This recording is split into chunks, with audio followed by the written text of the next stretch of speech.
Hai, halo sahabat pecinta catur, selamat datang kembali di Catur Talk Indonesia. Dan ini adalah salah satu permainan yang mengejutkan dunia teman-teman. Bagaimana Grandmaster dari Yunani, Nicolas Theodorou, menghadapi Super Grandmaster dari Azerbaijan, Taimur Rajabov. Dan kita akan membahas secara detail dan juga lengkap serta menarik tentunya. Untuk itu, stay tune di Catur Talk Indonesia.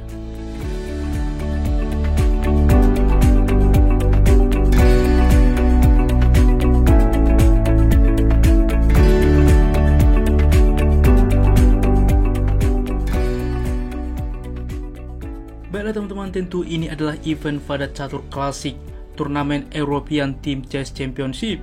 Nicolas Putih memulangkah dengan pion ke 4, dibalas Taimur Rajabov E5, kuda ke F3, dan kuda ke F6, tentunya pembukaan atau pertahanan Petrov di papan. Pion ke D4 langsung juga mengetek sentral, biasanya juga tentunya menerima pion sentral, diusir kuda, kuda mundur, baru kuda memukul pion sentral. Ini adalah pada Petrov defense yang cukup sering terjadi. Pada kesempatan ini D4 dipilih oleh Putih, kuda saat ini menerima pion sentral, pion memukul pion, gajah ke C5 memantau pion F2. Apa yang dimainkan oleh Putih di dalam posisi ini, ia mengizinkan hitam untuk juga ke depan memakan pion F2 dengan memainkan gajah ke C4. Maka tentu Taimur Rajabov dengan senang hati kuda memukul pion F2, memforking juga menteri dan juga benteng. Yang jadi pertanyaan saat ini teman-teman, Anda bisa hafal bagaimana merespon terbaik di dalam posisi ini? Apa yang harus dilakukan oleh Putih? Bagaimana teman-teman? Selamat bagi Anda yang bisa menemukan langkah itu dengan gajah memukul pion lemah F7 skak, dan tentunya ini langkah brilian. Raja menerima, maka menteri ke D5 skak, waktu yang sama mengancam gajah. Raja ke G6, tentunya ini juga langkah brilian. Menteri memukul gajah. Karena apa? Langkah brilian karena di sini Putih mengorbankan bentengnya. Kuda tentunya menerima benteng saat ini, maka kuda mengaktifkan diri ke C3. Pion ke H6 tentunya selain juga mengontrol petak penting G5, juga membuka ruang bagi raja untuk pengamanan diri, dan kuda ke D5. Pada permainan sebelumnya teman-teman juga sangat brutal. Menteri ke C4 dipilih oleh Arjun Ergesi saat menghadapi Super Grandmaster Ian Nepomniachtchi, di mana punya keleluasaan mengontrol petak penting F7, juga dapat melakukan skak juga di sentral atau bahkan di petak G4. Bagi Anda yang belum menyimak, saya akan sematkan videonya, silahkan klik link yang ada di kanan pojok atas. Dan kita kembali teman-teman, pada kesempatan ini Nicolas memilih dengan kuda ke D5, menempatkan di sentral, ke depan mungkin melakukan skak atau bahkan juga mengancam pion sehingga mengembalikan benteng. Benteng ke E8 dipilih oleh Taimur Rajabov, tentunya mencegah kuda melakukan skak. Di sini menteri ke D4 teman-teman. Karena apa? Mungkin ada yang bertanya, mengapa bang tidak saat ini memukul pion C7, memforking juga benteng? Masalahnya D6 dapat dimainkan, tempo juga mengancam menteri, dan kita ingat pion sedang dipin oleh benteng yang baru melangkah teman-teman. Menteri terancam, menteri berpindah, maka D5 saat ini. Yang pertama, apabila saat ini menteri kembali, maka kuda ke A6. Kita lihat di sini mengancam juga menteri, memaksa pertukaran, pion menerima, maka jelas tiada kompensasi dengan keunggulan satu perwira ini. Oke, dan juga di dalam posisi ini bagaimana bang jika kuda menerima pion saat ini, maka raja akan ke H7 mengamankan, dilakukan skak, raja ke H8, dan ini pun cukup aman ke depan. Tugas dari hitam adalah mengaktifkan perwira-perwiranya atau bahkan jika memungkinkan ke depan untuk dapat mengeluarkan kuda dengan selamat. Kita kembali ke parti aslinya di dalam posisi seperti ini. Tentunya menteri ke D4 dan ini opsi terbaik. Raja ke H7 mencoba mengamankan diri. Lagi-lagi kejutan diberikan oleh Nicolas Theodorou. Anda pos video ini, apa yang ia mainkan di posisi ini?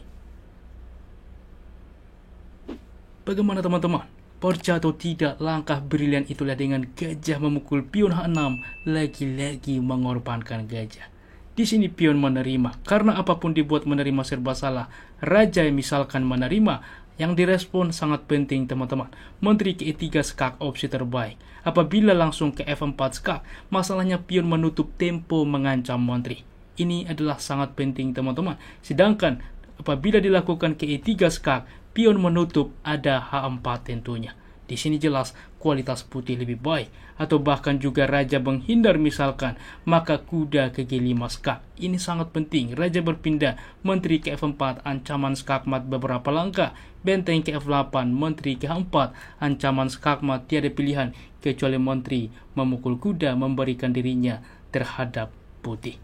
Sangat-sangat menarik tentunya teman-teman. Kita kembali ke parti aslinya. Di dalam posisi seperti ini pion menerima, maka rokade saat ini sayap menteri teman-teman. Semuanya fokus, sedangkan perwira dari hitam belum berkembang. Inilah bagaimana kompensasi pengorbanan beberapa perwira. Dan di sini juga posisi kritikal yang membuat keunggulan signifikan bagi putih, di mana benteng ke-6 dipilih oleh Teimur Rajabov untuk juga melindungi baris ke-6. Sebelumnya salah satu pilihan yang bisa dilakukan oleh hitam ialah dengan mengaktifkan kuda ke C6 tempo mengancam menteri, memang memberikan akses menteri ke E4 skak, raja ke G7, menteri ke G4 skak, raja ke H8, menteri ke G6 saat ini, maka benteng dapat ke E7, di mana melakukan skak ke depan dapat juga ditutup, karena apabila kuda menerima benteng, maka tentu menteri menerima, dilakukan skak, menteri menutup, dan ini pun akan cukup sebanding, kembali sebanding ke depan, dan melakukan langkah repetisi yang ditutup saja teman-teman, bisa melakukan langkah bolak-balik. Namun tentunya di dalam posisi ini dipilih oleh Teimur Rajabov benteng ke E6, maka tentu kuda ke F6 skak saat ini, raja ke H8 teman-teman. Dan lagi-lagi kita akan membahas cukup detail di dalam posisi ini. Bagaimana jika diterima kuda, maka pion menerima saat ini. Idenya ialah bahwa pion ini 2 langkah lagi promosi dan semua perwira masih stuck di posisi awal. Kuda ke F2 mencoba melarikan diri. Dengan ide diterima kuda, maka menteri memukul pion. Masalahnya benteng akan ke E1 melakukan skak ke depan. Kuda ke C6 misalkan, mengontrol juga keduanya tempo mengancam menteri. Menteri ke F4 juga mendorong. Dan lagi-lagi kuda tidak bisa berpindah karena kuda terjebak juga. D6 membuka aktifnya gajah, maka F7 saat ini 1 petak lagi promosi. Menteri ke F8, maka benteng ke E8 mengancam menteri, dan kita lihat di sini juga pion akan promosi ke depan. Sangat-sangat menarik dan juga brutal tentunya bagaimana permainan yang terjadi. Kita kembali masih dipilih Teimur Rajabov raja ke H8, maka kuda ke H4, dan ini sangat penting karena tujuan dari putih ialah ke depan bermanuver ke petak F4 untuk memukul pion H6, karena apabila saat ini langsung F4, masalahnya menteri ke F8 mensupport teman-teman. Akan tetapi dengan cerdasnya kuda ke H4 terlebih dahulu, maka di sini ke depan cukup leluasa, maka dilanjutkan D6, maka menteri ke F4 dan raja ke G7, karena apabila saat ini menteri ke F8, inilah kuda terlebih dahulu ke H4, ada forkingan melakukan skak, menteri akan tumbang. Tentunya masih berlanjut saat ini raja ke G7, maka dilakukan skak, raja ke H8, kuda ke G6 skak, raja ke G7, dan ini adalah langkah pamungkas terakhir yang membuat hitam menyerah. Anda pos speed ini apa yang dimainkan putih. Bagaimana teman-teman? Selamat bagi Anda yang bisa menemukan langkah brilian itu, kuda ke F8 skak yang membuat Teimur Rajabov menyerah, dan ini adalah 19 langkah teman-teman. Kita lihat bagaimana Grandmaster dari Yunani ini, Nicolas Theodorou, menumbangkan Super Grandmaster Teimur Rajabov hanya dalam 19 langkah. Apabila tentunya dilanjutkan berpindah ke file H, maka tentu ini ke depan akan skakmat menteri di G8. Apabila diterima kuda, maka menteri ke G8 skak, raja ke E7, menteri ke G7 adalah skakmat. Luar biasa bagaimana partai yang terjadi. Berikut adalah tingkat akurasinya. Ulasan permainan dari komputer menunjukkan perbedaan tingkat akurasi yang cukup signifikan, di mana putih Nicolas memiliki akurasi 99% hampir sempurna dengan 4 langkah brilian, dan hitam Teimur Rajabov 75,5%. Demikian ulasan catur hari ini. Jika kawan-kawan suka, please like, komen, dan juga subscribe. Dan juga apabila ada saran ke depannya juga request, jangan ragu tuliskan di kolom komentar, dan kami akan berusaha membuat requestan dari Anda. Salam Catur Talk Indonesia, sampai jumpa di video berikutnya. Keep sharing and keep loving. Bye-bye.